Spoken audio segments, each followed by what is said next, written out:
Bonjour, dans cette vidéo, tu vas apprendre à donner l'écriture décimale d'un nombre qui est écrit sous sa forme fractionnaire. Alors, je vais t'expliquer tout de suite ce que cela signifie. Tu vois ici trois nombres qui sont écrits donc sous leur écriture fractionnaire. 32 dixièmes, 483 centièmes, 536 millièmes. Alors tout ça c'est très bien, ça peut être très pratique de les avoir sous cette forme, mais ça peut être aussi plus lisible de les avoir sous leur forme décimale, c'est-à-dire écrit sous forme classique avec une virgule.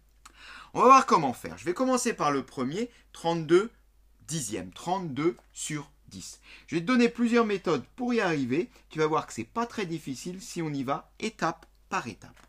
Alors, le truc déjà qu'il faut voir, c'est que 32 dixièmes, ce sont donc des dixièmes. Je voudrais pouvoir écrire de façon décimale 32 dixièmes. Donc, cela signifie ici que le dernier chiffre, celui de droite ici, le 2, il doit être au rang des dixièmes. Je vais écrire simplement le 2 déjà, au rang des dixièmes. Qu'est-ce que c'est que le dixième? On peut rappeler le tableau qui présente les rangs de tous nos chiffres, et on voit que le rang des dixièmes, c'est donc le premier rang après la virgule. Ce qui veut dire que si mon 2 est un dixième, mon 2, c'est le premier chiffre après la virgule. Là, je suis sûr, ici, d'avoir un 2 qui est au rang des dixièmes.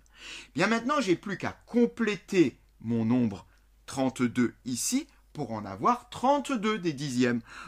Compléter le nombre 32, ça revient juste à rajouter un 3, mais ce 3 va se situer à gauche de la virgule, il est déjà, lui, au rang des unités. Voilà la première technique pour arriver à écrire 32 dixièmes sous forme décimale. Alors, une autre méthode consiste, tout simplement à diviser. Quand on est assez doué en calcul mental, surtout sur ce type de calcul, ça marche très bien. Parce que 32 dixièmes, c'est donc la fraction 32 sur 10, qui peut être associée à la division 32 divisé par 10. 32 divisé par 10, ça revient à décaler la virgule de un rang vers la gauche pour arriver à 3,2. Et ceci marche également très bien. Je te donne une troisième méthode, mais quand on sera arrivé au troisième exemple. Passons maintenant au deuxième exemple. On va déjà le refaire à l'aide de la première méthode. 483 centièmes. Ce qui veut dire, par rapport à ce que j'ai dit avant, que ici j'en ai 483 des centièmes. Ce qui signifie que mon 3 doit être, lui, au rang des centièmes. Alors le rang des centièmes, on le voit dans le tableau, c'est le deuxième rang après la virgule. Ce qui veut dire que mon 3 ici doit se situer au deuxième rang après la virgule. Donc là, je vais en avoir encore un autre, et là, j'aurai la virgule. De cette façon, j'aurai mon 3 qui est au rang des centièmes. Bien. Maintenant, il ne reste plus qu'à compléter. J'en ai 483 des centièmes. Je complète. Ici, je mets mon 4, et là, je mets mon 8. De cette façon-là, j'ai 483 centièmes. Le 3 est bien au rang des centièmes. Ça marche parfaitement. On peut vérifier là encore avec la deuxième méthode en divisant. 483 divisé par 100, ça revient à décaler la virgule divisé par 100 de 2 rangs. 1 rang, 2 rangs, 4,83, c'est ce que j'ai ici. Passons au troisième exemple. 536 sur 1000 ou 536 millièmes.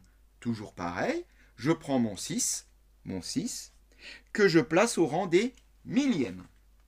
Le rang des millièmes, je regarde sur mon tableau, c'est le 1 de troisième rang après la virgule. Donc, 2, 3, 1, 2, 3 après la virgule, et je complète maintenant par 536 millièmes pour avoir le nombre en écriture décimale, ce qui me donne 5, 3, 6. Alors, petit problème ici, c'est que j'ai rien à écrire avant la virgule. Mais virgule 536, ça veut dire quoi? Ça veut dire que là, j'ai aucune unité. Je n'ai pas d'unité. J'ai 0 unité. J'ai 0 unité, 0. 0,536. Voilà mon nombre, 536 millièmes, écrit en écriture décimale, 0,536. Vérification avec la deuxième méthode. 536 divisé par 1000. La virgule est ici. Je divise par 1000, je décale de 3 rangs la virgule vers la gauche. 1, 1, 2, 3. La virgule arrive ici. C'est exactement ce que j'ai fait avant. Je suis là. 1, 2, 3. La virgule ici. 0,536. Voilà pour nos 3 exemples. Je t'avais dit tout à l'heure que j'allais te donner une troisième et dernière méthode pour effectuer ce type d'exercice. Eh bien, regarde. Ici, tu vas compter les zéros. Des zéros, dans le dernier cas, j'en ai 3. 1, 2, 3. J'ai 3 zéros. Dans le deuxième cas, j'en ai 2 des zéros. 1, 2 zéros. Dans le premier cas, j'en ai 1 des zéros. 1, 0. Et maintenant, on va compter le nombre de décimales.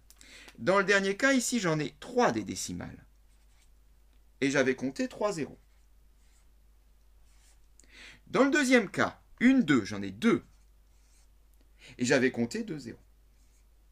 Dans le premier cas, bien j'en ai 1. Et j'avais compté 1 zéro. Je pense que tout est dit. Tu as compris. Eh bien, on peut aussi s'amuser à compter ici le nombre de zéros quand on divise par 10, par 100, par 1000.